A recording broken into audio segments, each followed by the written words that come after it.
Selamat sore pembaca Batam Pos, bertemu dengan saya Juanda di edisi Hot News 19 Juli 2023. Nah, di edisi Hot News kali ini saya bersama koordinator liputan Batam Pos, Bang Muhammad Nur. Ini selamat sore, Bang. Sore, Ju. Sudah sekian sore ya kita, Bang, di edisi Hot News ini. Nah, pembaca Batam Pos, sampai jam 16.43 ini sudah ada sekitar 23 berita yang masuk ke email redaksi Batam Pos. Nah, berita-berita ini masuk tidak hanya dari Batam saja, tapi dari berbagai daerah lainnya di Kepri. Lalu juga ada nih berita dari Jakarta nih beberapa yang masuk ke email redaksi Batam Pos. Nah, berita-berita ini yang akan kami sajikan untuk esok hari, ada yang di halaman 1, ada yang di halaman Metropolis, ada yang di halaman Pro Kepri, dan juga ada di halaman Probis. Nah, bagaimana pembagiannya, berita mana yang masuk halaman 1, mana yang masuk halaman Metropolis, mana yang masuk halaman Probis atau Pro Kepri. Nah, Bang Nur nih nanti yang mengusulkan ya, Bang ya. Iya, tapi tetap nanti ini di plotnya oleh Wapimret ya, Bang ya. Ya. Dari koordinator liputan mengusulkan yang mana akan menjadi headline-nya Batam Pos esok hari ya. Ya, betul. Nah, Bang Nur, untuk esok hari sudah ada usulan ya untuk headline Batam Pos itu apa aja? Ya, kalau headline-nya kita bocorin ya, Ju ya. Sedikit aja, Bang, jangan Tapi banyak-banyak kalau biar nanti apa yang kita usulkan ke sesi utama atau halaman 1 itu ada beberapa berita ya, Ju. Salah satunya soal masyarakat Kepri yang setiap tahunnya itu menghabiskan sekitar 300 miliar ya. 300 miliar. Ngapain, 300 Bang? miliar untuk berobat ke luar negeri gitu loh. Wah, ya angkanya. Padahal di rumah sakit di Kepri banyak ya. Ya banyak kok rumah sakit bagus ya di Kepri ini, Bang ya. Banyak bagus-bagus. Banyak sekali ya. Tapi itu tadi ya, kenapa masyarakat Kepri lebih memilih berobat ke luar negeri? Ini menjadi pertanyaan kan gitu loh. Dan itu ada jawabannya di berita esok hari? Oh iya, so pasti. Oke. Nanti Ini kita siapa akan aja yang uraikan gitu loh. narasumber yang akan berbicara nanti besok Nanti hari? ada juga, kita juga minta pendapat dari IDI, ada apa sebenarnya dengan layanan kesehatan di Kepri sehingga masyarakat berbondong-bondong ke luar negeri berobatnya gitu loh. Oke. Apakah mereka tidak percaya dengan layanan kesehatan di sini? Atau justru yang di sana memberikan layanan terbaik gitu kan? Nah, yang sebut 300 miliar ini siapa nih, Bang? Ada deh, baca aja besok. Oke deh, sip. Berarti ini salah satu jadi calon headline-nya Batam Pos untuk esok hari ya, Bang ya? Ya, kita usulkan itu, Ju. Baik. Nah, selain itu, Bang, ada berita lain yang mungkin kalau tidak di halaman 1 atau di halaman Metropolis atau di halaman Pro Kepri untuk esok hari? Mungkin masih yang ke depan ya, di halaman 1 ada satu perwakilan Kepri ya akan berjuang ya di Miss Universe ya. Oh, Putri Indonesia atau bisa? Putri Indonesia apa Miss Universe tadi? Oh, Putri Indonesia. Putri Indonesia ya. Tadi ada lihat juga nih. Terlalu tinggi ya kalau Miss Universe ya. Belum. Kayaknya kalau sudah selesai Putri Indonesia baru Miss Universe. Iya, jadi ada satu perwakilan dari Kepri namanya Angela Yovita Lillu. Ya, baik. namanya agak asing ya gitu ya. Iya. Tapi dia warga Kepri, dia nanti akan bersaing dengan di Putri Indonesia. Ya, kandidat dari berbagai provinsi lainnya gitu lah. Dan dia adalah perwakilan dari Kepulauan Riau. Ya, Provinsi Kepulauan Riau. Nah, ceritanya ada di halaman 1 untuk esok hari. Iya, kita usulkan halaman 1 karena tentu orang penasaran ya. Siapa sih sosok beliau kan gitu. Beritanya dalam bentuk strike news atau bagaimana? Kita berita ringan, features atau ya? tulisan kaki Lebih bertutur gitu. nantinya. Iya, lebih santai lah kan gitu. Waduh. Yang pasti anaknya cantik. Iya, pasti. Cantik, dalam. cerdas. Pastinya gitu. Karena memang biasanya yang ikut di ajang ini kan biasanya orang-orang yang punya tidak cukup hanya cantik tapi juga punya prestasi gitu ya. Siap, dan kemampuan baik akademis maupun non akademisnya yang lain.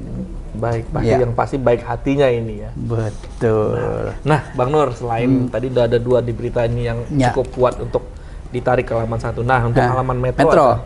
Ya, ini jadi ada dugaan beberapa KTV di Batam itu tidak hanya menghadirkan hiburan tapi juga menyediakan layanan judi online ya. Oke.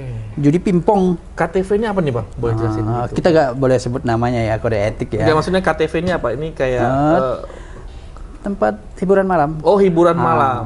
Tapi dia di sana juga menyediakan layanan judi gitu loh. Dugaan ya, ini baru dugaan ya. Maka ditelusuri ada 7 tempat gitu ya. Oleh polisi? Ya, oleh kepolisian itu. Baik. Nah, judi pingpong ini kan tahu sendiri ya. Simple, cepat menghasilkan uang. Kalau dulu pernah populer di Batam ketika zaman-zaman Gelper dulu yang Tapi sekarang masih ada ya? ini. Nah, ini dugaan ada. Jadi ada penelusuran ke sana. Seperti apa ya silakan dibaca besok ya gitu. Ya. Nah, next Bang. Ya, jadi masih soal PPDB juga ya. PPDB ini PPDB ini masih menyisakan walaupun hari ini sudah sebenarnya hari ini masih sudah belum mulai selesai juga. Ya, sebenarnya sudah mulai efektif ya belajar hari ini. Tapi masih ada persoalan di tingkat SMK, SMA ya gitu. Tapi apa ya Mas, saya potong sedikit. Masih menyisakan masalah. Padahal MPLS sudah selesai ya. Iya. Proses belajar mengajar pun penuh sudah mulai berjalan. Iya, Gitu. betul. Apa aja mungkin sedikit Bang Ya. problem yang masih Jadi ada. problemnya kan gini, masih banyak orang tua yang tetap pengen anaknya masuk di sekolah tertentu gitu loh. Di sekolah tertentu. Padahal sebenarnya sudah banyak juga yang diterima di sekolah negeri lainnya.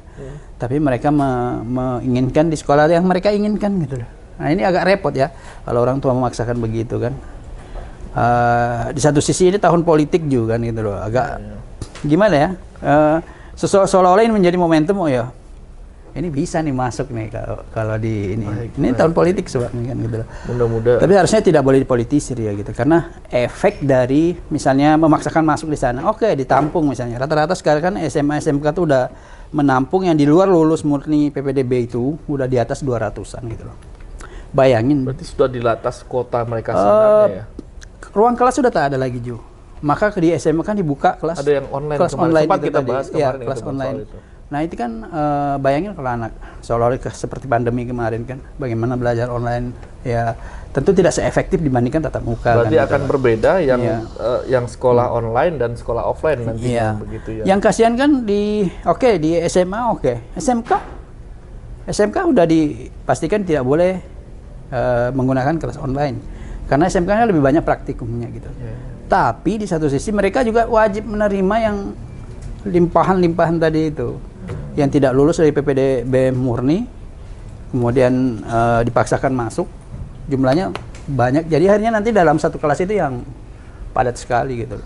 Ini kurang efektif untuk SMK gitu. Mudah-mudahan saya berharap ini ya dari kemarin kita sangat berharap ada solusi yang terbaik terkait PPDB ini ya Bang. Iya. Jangan dipaksakan, tetap proporsional, tetap agar proses belajar mengajar ini tetap ideal ya Bang. Betul, Dan sebenarnya jangan kita- sampai betul, ya. cuman intinya jangan sampai siswa itu dirugikan atas Iya. hal ini sih sebenarnya. Ya, sebenarnya kalau orang tua memaksakan anaknya masuk di situ semua di negeri semua ya sebenarnya rugi siswa sendiri. Siswa kan. Karena tentu kemampuan guru untuk ini kan dalam satu kelas yang ideal 36 menjadi 42 misalnya, 46 misalnya. Mau dibatasi Ah, dia. itu sangat nggak efektif.